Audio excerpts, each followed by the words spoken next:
Gente, nós finalizamos a série de mensagens sobre o nosso Deus provedor, Jeová Jirê. E hoje quero trazer um alinhamento, principalmente para o tempo em que nós estamos vivendo, um tempo onde Deus tem feito tantas coisas, tem se manifestado de uma maneira tão bondosa. São tantas libertações, tantas restaurações, tantas salvações, tantos milagres, tanta provisão de Deus, tantas e tantas curas, que Deus tem realizado em nosso meio, que nós olhamos para tantas pessoas aqui e o desejo do nosso coração é que todos, sem exceção, consigam acessar, e viver a plenitude de tudo aquilo que Deus tem nos proporcionado. Mas nós sabemos que para que isso aconteça, não adianta eu tentar cumprir os princípios de Deus para você, Nós podemos ensinar, direcionar, instruir, mostrar o caminho, mas quem precisa cumprir e viver os princípios é cada um que está sentado aqui, são cada um de vocês. Então eu quero que vocês prestem muita atenção, para que o Senhor traga mesmo essa revelação para vocês, e que vocês possam alinhar o coração com o coração de Deus, para que vocês também possam viver a plenitude de tudo aquilo que Deus está fazendo aqui, e eu tenho plena convicção que Ele também quer fazer através de cada um de nós, amém? Então abra sua Bíblia em Mateus 22,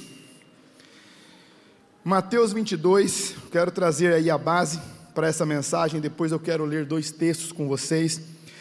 Mateus 22, verso 36, a seguir, Evangelho de Mateus, capítulo 22, versos 36 a seguir.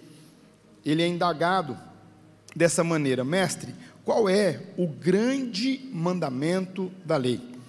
E Jesus disse: amarás o Senhor teu Deus de todo o teu coração, de toda a sua alma, de todo o teu entendimento e com todas as suas forças.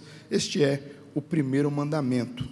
E o segundo, semelhante a este, é: amarás o Senhor, amarás o teu próximo como a ti mesmo. Destes dois mandamentos dependem toda a lei e profetas. Dito isto, eu quero ler com vocês o Evangelho de Lucas, capítulo 10, a partir do verso 25. A palavra de Deus diz assim: e eis que se levantou um certo doutor da lei, tentando e dizendo: mestre, o que farei para herdar a vida eterna? E ele lhe disse: o que está escrito na lei? Como você lê? E ele respondeu: amarás o Senhor teu Deus de todo o teu coração, de toda a tua alma, de todas as tuas forças, com todo o seu entendimento, e ao teu próximo como a ti mesmo. E disse-lhe isto: respondestes bem, faça isso e viverás. E ele, porém, querendo se justificar, disse a Jesus: e quem é o meu próximo? E respondeu Jesus: descia um homem de Jerusalém para Jericó, e caiu nas mãos de salteadores, os quais o despojaram, espancaram e retiraram tudo, deixaram quase morto. E ocasionalmente descia pelo mesmo caminho um sacerdote, e vendo, passou do outro lado da rua. E de igual modo também um levita, chegado àquele lugar e vendo, passou do outro lado. Mas um samaritano, viajando, veio até ele e vendo, foi movido de íntima compaixão. Aproximando-se, atou as feridas, deitou-lhe azeite e vinho, e pondo sobre o seu animal, levou-o para uma hospedagem e cuidou dele. E partindo no outro dia, tirou 2 dinheiros, ou 2 denários, e deu ao dono da hospedagem, e disse: cuida dele, e tudo o que precisar gastar, eu vou pagar quando voltar. Qual, pois, destes 3 te parece que foi o próximo daquele que caiu na mão dos salteadores? E ele disse: o que usou de misericórdia. Então disse Jesus: vai você e faça o mesmo. Eu quero começar por aqui, falando do nosso amor ao próximo. Observe que perguntam para Jesus qual é o grande mandamento da lei, e Jesus resume tudo isso em 2.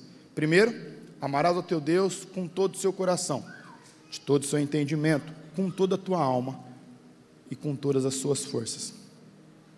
E depois, amarás o teu próximo como a ti mesmo. Toda a lei e todos os profetas dependem destes mandamentos. E aqui nós temos mais uma vez que Jesus, ele é tentado e indagado por um doutor da lei na ocasião da parábola. E quando esse doutor da lei, ele chega para indagar Jesus, sabendo que ele era doutor, um sabichão, um conhecedor da lei, nos dias de hoje, um teólogo reformado, um teólogo sabido, cheio de diplomas, um exegeta nato, aquele que sabia decifrar as escrituras como poucos, e Jesus, ele não responde à indagação. Jesus faz uma pergunta: o que diz a lei? Como você a lê? E ele prontamente responde. Ele diz assim: é muito fácil, imagina só uma pergunta dessa, não é verdade? Uma coisa muito simples. E ele responde: amarás o Senhor teu Deus de todo o teu coração, de todo o teu entendimento, de toda a tua alma e com todas as tuas forças, e amarás o seu próximo como a ti mesmo. E Jesus disse bem, vai e faça isso e viverás. E aí o texto diz que ele prontamente tenta se justificar: mas quem é o meu próximo? E Jesus, ele dá um exemplo extremo para não ser encontrado desculpas por esse doutor da lei de como é amar o seu próximo. Ele diz assim: um homem estava indo de Jerusalém para Jericó, e ele foi emboscado por ladrões, salteadores, e ele foi tomado, roubado, e além disso ele foi espancado, e ele ficou no chão como morto. E nesse mesmo caminho estava passando um sacerdote, ou seja, um líder, um representante, aquele que fazia sacrifícios do povo para Deus, aqueles que conduzia pessoas. E quando ele viu, ele mudou de lado na rua e continuou.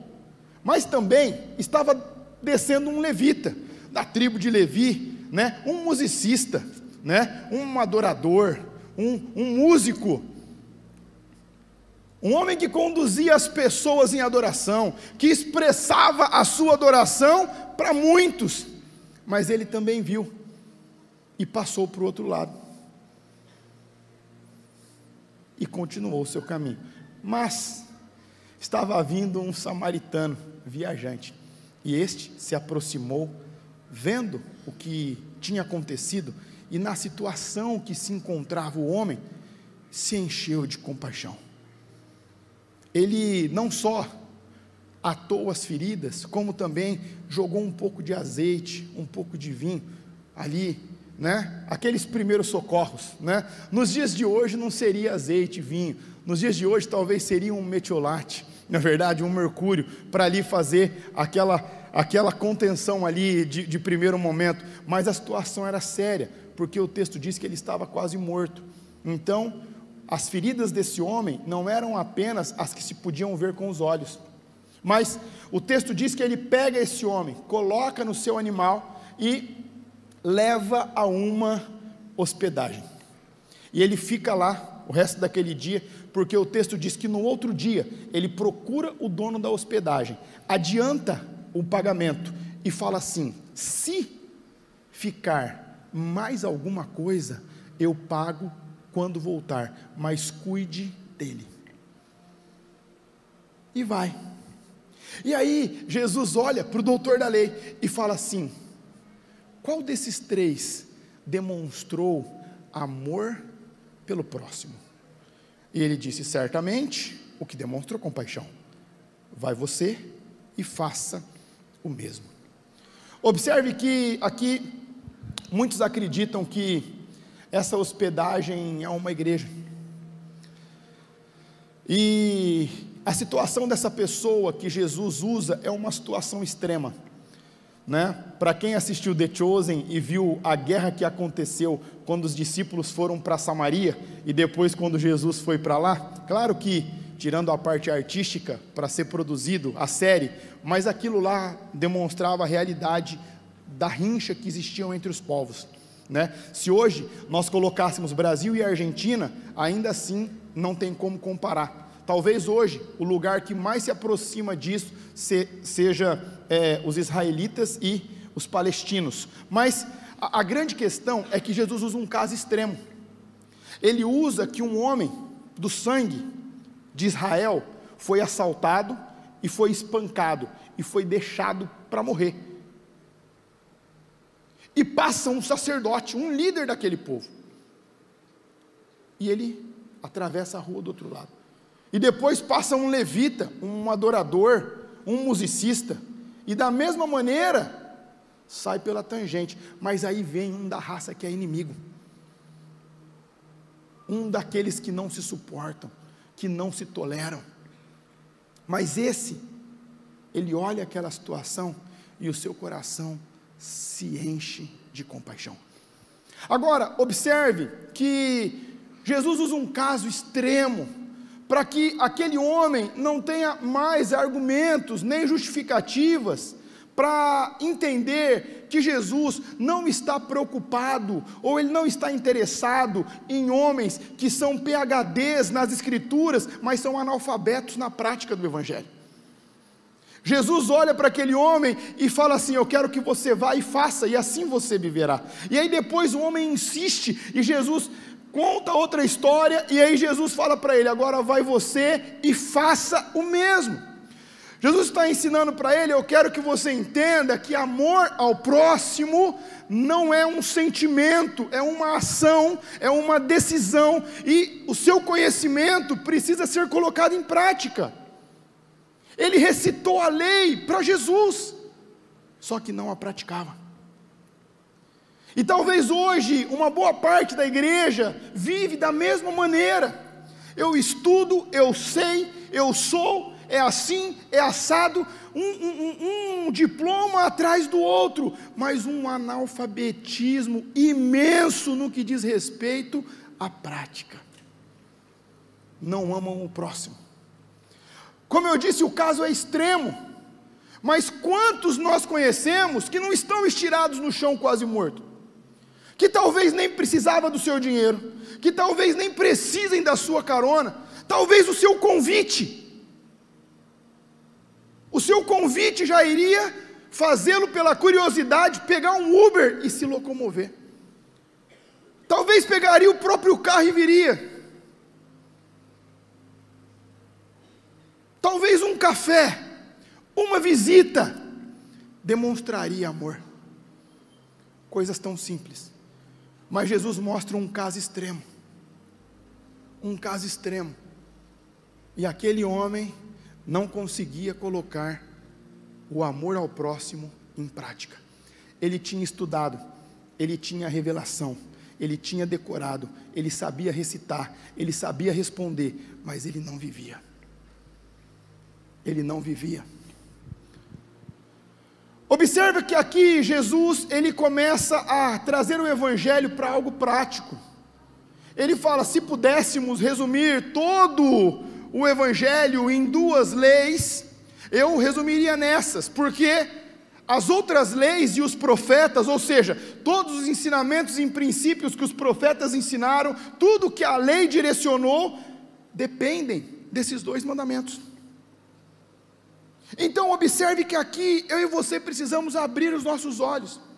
E esse servir ao próximo que eu estou falando, não estou falando nesse momento de servir na estrutura, porque o Senhor mostra nesse texto que tem a ver com pessoa, tem a ver com quem está derrubado. Os salteadores aqui e os ladrões pode ser comparado ao diabo. O que o diabo faz com uma pessoa? Se não roubar a identidade, roubar o sonho, se não espancar a família, se não deturpar o conhecimento, o que o diabo não faz com as pessoas? Então observe que o texto está nos mostrando que, para que a gente consiga de fato viver como quem é salvo, porque a pergunta foi essa: mestre, o que eu devo fazer para conseguir a vida eterna? A vida eterna é gratuita, é dom de Deus, mas o que Jesus está mostrando aqui é que quem recebe essa imerecida graça Tenha um estilo de vida de quem recebeu uma imerecida graça. Como? Servindo e amando aos outros. Então o texto começa a mostrar que eu e você devemos ter esse estilo de vida, a não ser que talvez aqui ainda alguém não recebeu esse favor imerecido, a graça, o dom de Deus, que é a salvação. Mas se você ainda não recebeu, talvez hoje seja o dia. Mas caso contrário, quantos aqui já receberam esse favor imerecido? Então essa mensagem é para mim e é para você. O Senhor está querendo tratar com o nosso estilo de vida aqui. A estrutura, ela é importante, mas imagina só, se em um ambiente desse, nós tivéssemos toda uma equipe preparada, nós tivéssemos toda uma estrutura de recepção, todos os equipamentos alinhados, equalizados, as câmeras estivessem prontas, os instrumentos ligados, e tivesse tudo preparado, um ambiente climatizado, limpo, arejado, mas não tivesse gente, não tivesse pessoas, ia adiantar? Porque é sobre pessoas, é sobre estender a mão para esses que estão sendo espancados e jogados, estão mergulhados no pecado, estão mergulhados, estão destruídos. E aqui nós não estamos falando de casos extremos como esse que Jesus deu, nós estamos falando com aquelas pessoas que nós vemos todos os dias, no nosso trabalho, na nossa escola, na nossa faculdade, na nossa padaria, que você costuma comprar pão, no mercadinho que você vai todo dia, né? No posto de gasolina que você abastece toda semana, em pessoas que fazem parte da sua rotina. Observe que nós temos que cumprir os mandamentos, cumprir os princípios. O texto deixa claro que o saber, o conhecer, o recitar, não nos isenta de praticar, não nos isenta. Agora, imagina esse homem, ele podia falar assim, o samaritano, é israelita, que morra, está pagando pelos seus pecados, pensa que eu não sei? Do mal que o seu povo fez para o meu? Quantas famílias foram destruídas por causa de vocês? Quantas pessoas vocês torturaram? Quantos pais de família vocês mataram? Quantas mães vocês deixaram viúva? Quantos filhos vocês mataram? Quantos filhos vocês deixaram órfãos? Fique aí e morra. Mas não foi o que ele fez. Ele olha, ele se aproxima e ele tem compaixão. Compaixão. Qual foi a última pessoa que você serviu em amor? E o texto aqui fala que ele é o seu próximo. Aqui não é o de dentro da sua casa, não é o seu familiar, não é o seu esposo, a sua esposa, o seu filho, a sua filha, não é o seu pai, não é a sua mãe. Essa mensagem fica para um outro momento, mas aqui é o próximo, aquele que está próximo, mas não tem parentesco de sangue. Qual foi o último que você serviu? Qual foi o último que você conduziu para a hospedagem?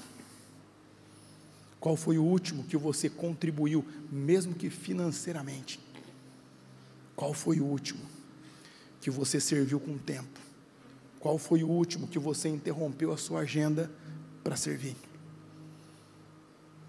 Qual foi o último? Nós precisamos ter esse entendimento, e os 2 mandamentos são muito claros. Começamos a falar sobre o próximo, mas o primeiro é: amarás o Senhor teu Deus com todo o seu entendimento, de todo o seu coração, de toda a sua alma e com toda a sua força. Agora veja, eu quero usar um texto que mexe comigo. 2 Samuel 6, 16 e o verso 23. O texto diz assim: E sucedeu que, entrando Davi com a arca do Senhor na cidade, Mical, a filha de Saul, estava olhando pela janela e vendo o rei Davi, que ia dançando, pulando diante do Senhor, e o rejeitou em seu coração, em algumas versões, e o desonrou em seu coração, em algumas outras versões, e o desprezou em seu coração. E o verso 23, e Mical, a filha de Saul, ficou estéril, não teve filhos até o dia de sua morte. Observe que essa cena, ela é muito forte, porque quando Davi assume o reinado, a arca de Obed-edom, a arca tinha sido roubada de Eli, né? Eli era o sacerdote, e essa situação ficou conhecida como Icabode, já se foi a glória de Deus. Foi o pior cenário do povo de Deus, foi pior que o tempo de escravidão, foi pior que o deserto. O povo de Deus ficou sem Deus. Naquela época a arca era o símbolo máximo da presença de Deus, da glória de Deus, e eles são invadidos lá em Siló, e eles têm ali o templo destruído, a arca é tomada, Eli morre, os filhos de Eli morrem, e a arca é levada pelos inimigos. Quando Davi assume, Davi fala assim: eu vou buscar de novo a arca da presença e vou trazer para o meio do povo. E ele vai, só que da primeira vez vai de uma maneira errada, eles se frustram, né? Ali os filhos de Uzá são fulminados, e ali eles voltam murcho, cabisbaixo para Jerusalém, e eles ficam ali, né? E eles esperam o tempo passar. Enquanto isso, Obed-edom prospera, e Davi fala: eu preciso buscar a arca de Deus para o meio do povo, nós precisamos encerrar esse ciclo. E ele vai novamente, e ele pega a arca, e agora da maneira correta, nos ombros daqueles que deveriam carregar. A cada 7 passos eles vão e fazem um sacrifício, e eles vão, e aqui, esse texto é ele entrando. Então imagina só, nos tempos de guerra, todas as vezes que tinha um triunfo, que tinha uma conquista expansionista, ou tinha a vingança sobre algum inimigo, né? Quando eles voltavam, a cidade inteira estava esperando para celebrar, aqueles que não iam para a guerra, né? Eles arrumavam tudo, eles festejavam, eles vibravam, e sempre vinham os batedores na frente, para falar: olha, a tropa do exército está a 1 dia de chegar na cidade, nós vencemos, nós triunfamos, preparem tudo para festejarmos. Só que aqui não era uma simples vitória, não era uma simples ação de conquista, não era vingança. A presença de Deus estava voltando para Israel. O tempo da glória de Deus, que tinha ido embora, estava acabando. O tempo de vergonha estava se encerrando, e Davi, ele vem entrando na cidade com seus cavaleiros, a sua infantaria, ele vem com seus arqueiros. E aqui ele começa a viver a prática de amar a Deus com tudo que ele tinha. Ele esquece que ele é rei, ele vem pulando, dançando, vem gritando, vem celebrando, ele literalmente extravasa. Por quê? Porque era um marco para Israel. Mas Mical ficou na janela. O texto diz que ela olha aquela festa, ela vê a presença, a arca da presença entrando, ela vê Davi dançando, ela vê Davi pulando, e o texto diz que ela rejeita, ela despreza, e ela desonra. Só que observa que, ao desprezar o que Davi estava adorando, ela está desprezando o que Davi adorava, o que Davi estava entregando amor. Ele estava com todas as forças dele, ele estava com todo o entendimento. O texto diz: com toda a sua alma, ou seja, com todas as frações das suas emoções. Ele estava adorando com tudo que ele tinha. A presença de Deus estava de volta em Israel, mas Mical fecha o coração e repudia. E o texto diz que a ação dela trouxe uma sentença para ela. Observe que hoje nós temos muitas pessoas na janela. É por isso que eu quero chamar essa mensagem de saia da janela. Quem está na janela não consegue ter o mesmo propósito de quem está na arena, não consegue ter a mesma vibração de quem está na arena, não sabe o que está acontecendo, não sabe o que está sendo celebrado, não sabe o que está sendo conquistado, não sabe o que está sendo feito, não sabe por que está sendo desse jeito. Por quê? Porque está na janela. Quem está na janela não consegue participar do que o povo de Deus está fazendo. Quem está na janela vai criticar, vai apontar, mas nunca vai desfrutar.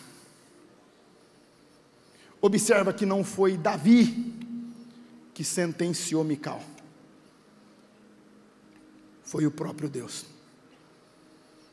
Agora, diferente do primeiro exemplo, que era da pessoa mais improvável que era próximo, eu estou falando da pessoa mais próxima do rei, a sua esposa. Ela não conseguiu celebrar o que o marido estava adorando. Ei, preste atenção, isso pode valer para o seu casamento, mas vale para aquelas pessoas que estão perto de você, ou as pessoas que você fica olhando pela janela. A esterilidade, ela acompanha as pessoas da janela. E quando eu falo esterilidade aqui na Nova Aliança, nós não geramos apenas biologicamente, nós geramos muitos filhos para Cristo. O apóstolo Paulo em Gálatas, ele fala assim: filhinhos, por quem novamente, por quem de novo, eu estou sentindo dores de parto, para que Cristo seja gerado em vós. Quem fica na janela, não tem filhos espirituais. Quem fica na janela, não consegue desfrutar das conquistas, da presença, da manifestação de Deus no meio do povo. Quem fica na janela, não serve o próximo. Quem fica na janela, não consegue amar a Deus com todas as suas forças, com todo o seu entendimento, com toda a sua alma e com todo o seu coração. Quem fica na janela não consegue desfrutar do que Deus está fazendo no meio do povo. O texto diz que ficou Mical estéril até o dia da sua morte. Agora observe isso. Isso é tão sério, porque eu me lembro de algumas situações, ainda quando eu era muito jovem, né? Não que eu sou velho hoje, na verdade, mas quando eu era muito jovem, né? Mais do que agora, né, Bani? Ou não? E nós começamos a viver algo tão especial de Deus, lá com os adolescentes e com os jovens em Marília, e nós começamos a vivenciar jovens, adolescentes, né? No meio do culto, na adoração, não tinha nem apelo, não tinha pregação, nada. Os jovens, adolescentes se levantavam das suas cadeiras, chegavam aqui no palco e jogavam drogas, jogavam arma com numeração raspada, jogavam dinheiro que eles tinham conseguido fazer no tráfico, na prostituição. Eles começavam a se arrepender dos seus pecados sozinhos. E isso começou a proliferar de uma intensidade tão grande. E nós tínhamos tantos jovens apaixonados por Jesus, né? Aconteceu algo inédito lá por 2 ou 3 anos, que a grande formatura, né, que era da parte da saúde, seja medicina ou seja odontologia, né, não acontecia sábado às 8 horas, eles marcaram para começar às 10, por quê? Porque senão os universitários não iam deixar de ir no culto para se formar, mas ninguém pediu isso, estava acontecendo. E aí eu comecei a ver tantas situações de janela, alguns pais até, eles olhavam e falavam assim para os filhos: não precisa tudo isso, não é necessário adorar com toda essa intensidade, não é necessário se doar com toda essa intensidade, não precisa se derramar com isso, para que isso? E sem perceber no coração, eles começaram a atrapalhar quem estava na arena. E são tantos testemunhos de Filhos que se perderam porque escutaram os pais. Forte isso, né? Porque honra o seu pai e a sua mãe não está acima do primeiro mandamento, honra ao Senhor teu Deus. E é difícil para um pai escutar isso, não é? Porque o pai gosta que o filho honre mais a ele do que a Deus, só que isso não é bíblico. Eu me lembro quando eu fui falar com meu pai que o Senhor tinha me chamado para o ministério. Meu pai falou assim: você é louco, você tem empresa, sua esposa tem escritório, você vai fazer o quê? Ser pastor? Eu falei: pai, eu te honro tanto, eu te amo tanto, mas se o Senhor me chamou, Ele vai me sustentar. Eu queria muito que o Senhor me abençoasse, mas se o Senhor não abençoar, eu vou obedecer a Deus.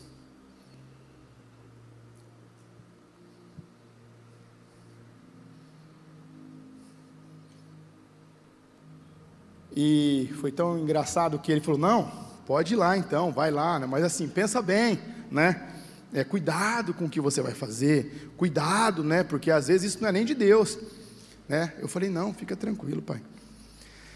E aí eu me lembro que em alguns faces aqui, quantos aqui estavam naquele face, que ele abriu o coração, falou: filho, eu te abençoo, não te abençoei lá atrás, mas hoje eu entendo o que o Senhor estava te chamando de verdade, e eu ia atrapalhar o que Ele ia fazer na vida de tantas pessoas, mas eu quero te honrar, eu quero te abençoar, né, e abençoar todas essas pessoas que o Senhor está levando para Jesus através da sua vida. Então veja que eu estou falando que o primeiro mandamento é: ame ao Senhor teu Deus, de todo o seu coração, de todo o seu entendimento, com toda a sua força e de toda a sua alma. Esse é o primeiro. E o segundo: ame ao seu próximo como a ti mesmo. Então observe que nós temos que ter sabedoria para cuidar dos nossos filhos, sabedoria para honrar o nosso casamento. Honrar a Deus é muito sério, né? Em um outro momento eu lembro que uma mãe, né, uma adolescente chegou para mim e falou assim: pastor, né, a minha mãe está falando para eu conhecer algumas coisas, né, conhecer algumas festas, conhecer algumas coisas, que eu estou muito focado em Jesus, tal, que eu tenho que curtir a minha adolescência, eu tenho que experimentar algumas coisas diferentes, né, eu não posso crescer quadrada desse jeito. Eu falei: olha, ela é sua mãe, mas o que ela está te ensinando fere o primeiro mandamento. Mas ela obedeceu a mãe. E aí depois de um tempo ela chega para falar comigo, e ela fala assim: pastor, conheci um rapaz, né, de 32 anos, dirige, me leva para passear, e eu queria namorar ele. Eu falei: legal, onde você conheceu ele? Ah, conheci numa festa. Eu falei: que legal.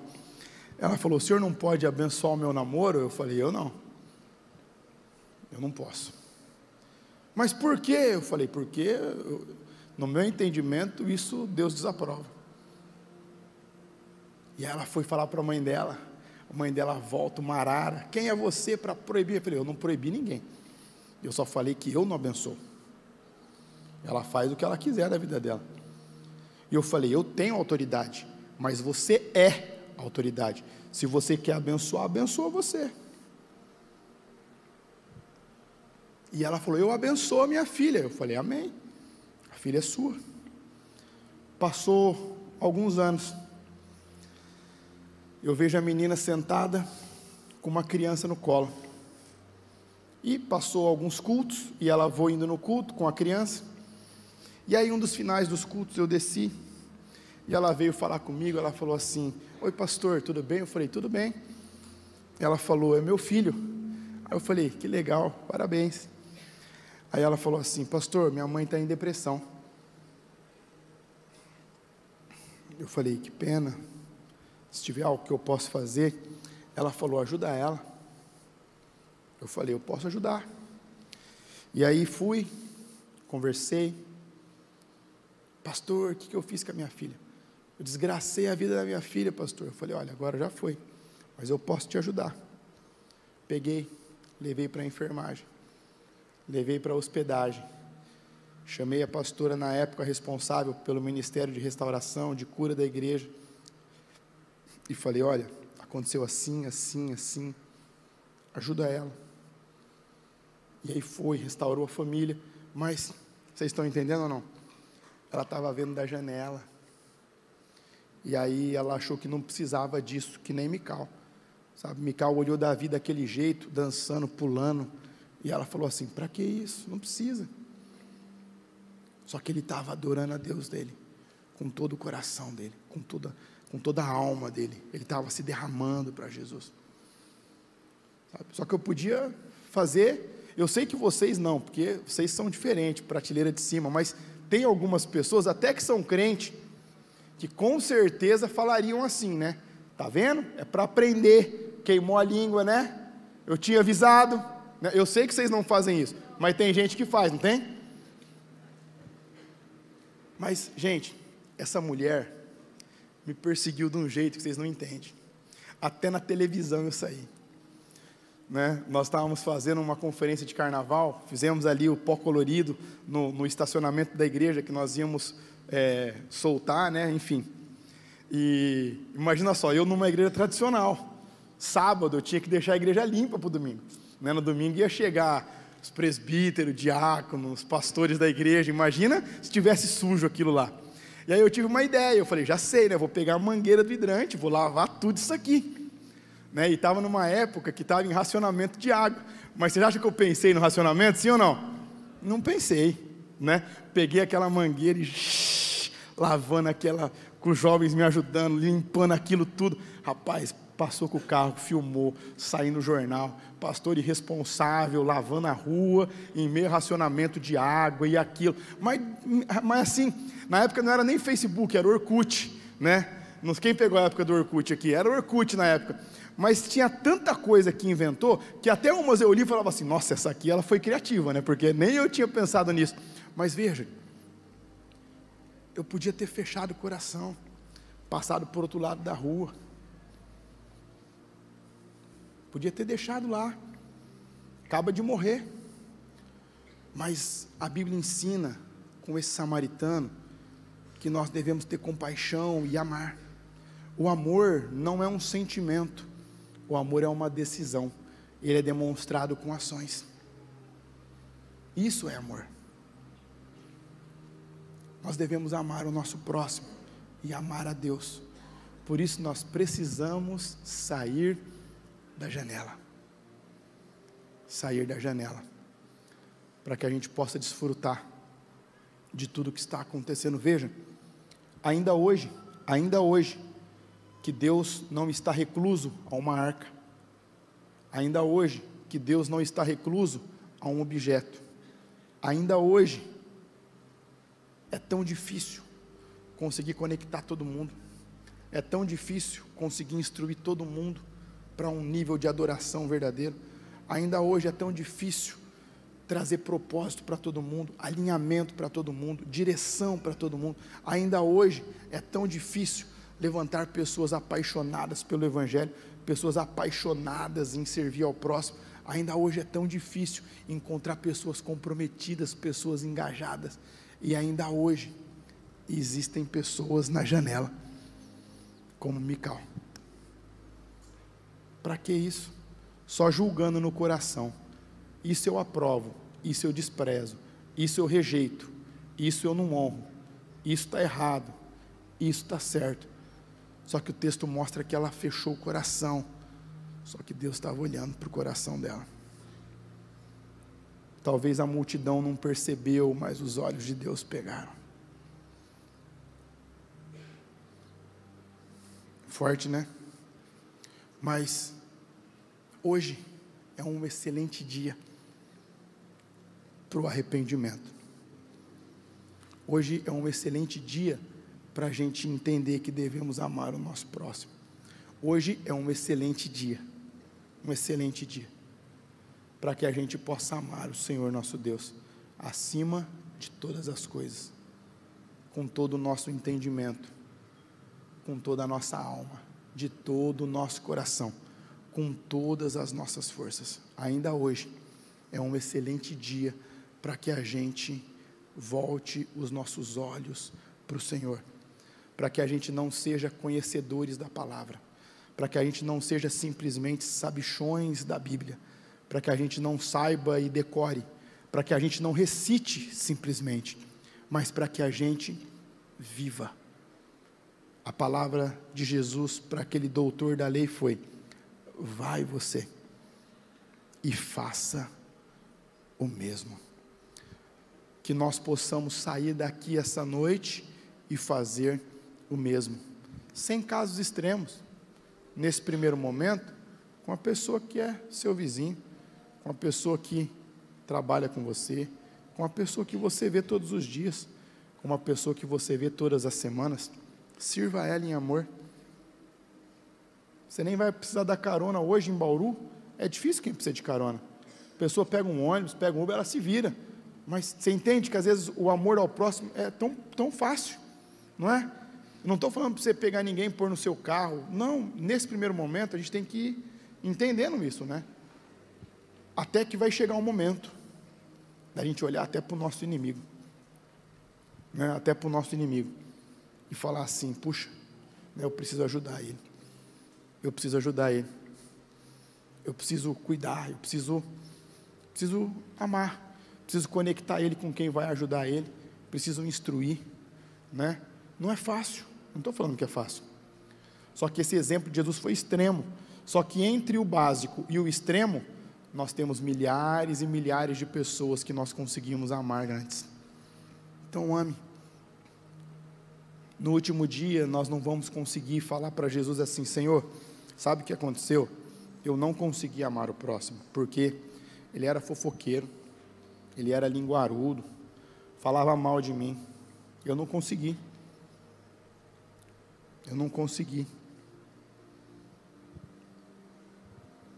O exemplo dele foi com um inimigo ferrenho, samaritana.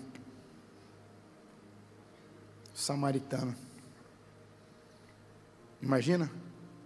Então nós conseguimos, que a gente possa sair daqui amando ao Senhor e amando o nosso próximo, vivendo um evangelho puro, genuíno, de verdade, entregando tudo, para que a gente não seja envolvido pela bênção da janela. A bênção da janela se chama esterilidade. Essa é a bênção da janela. Eu não quero essa bênção para mim não. Alguém quer essa bênção aí ou não? Não dá, né?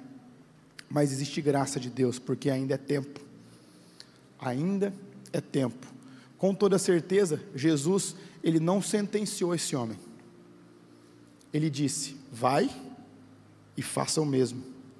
Ele falou: se você não fez até agora, ok, vai e faça. Vai e faça.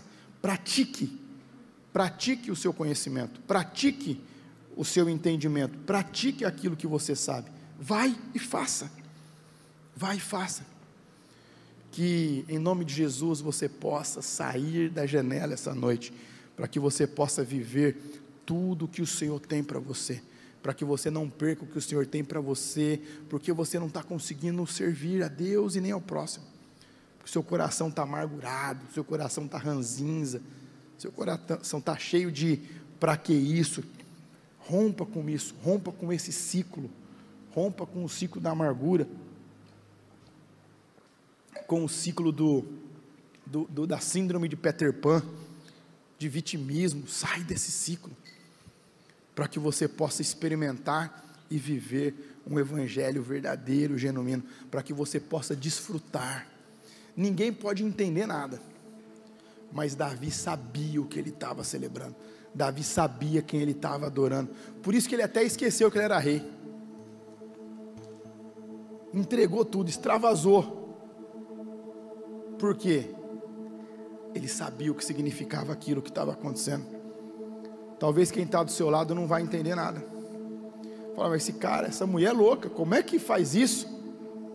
Eles não entendem, porque eles estão na janela. Mas você sabe o que você está celebrando, o que você está adorando. Talvez as pessoas olhar para você, estendendo a mão, falar: ixi, o que você está fazendo? Deixa se lascar. deixa pagar pelo que fez. Cara, eu vou levar ali na hospedagem. Certeza que tem alguém que vai poder ajudar essa pessoa lá. Se eu não consigo, alguém vai ajudar, mas eu vou levar. Eu vou direcionar, eu vou servir, eu vou amar. Se coloque de pé no seu lugar, em nome de Jesus.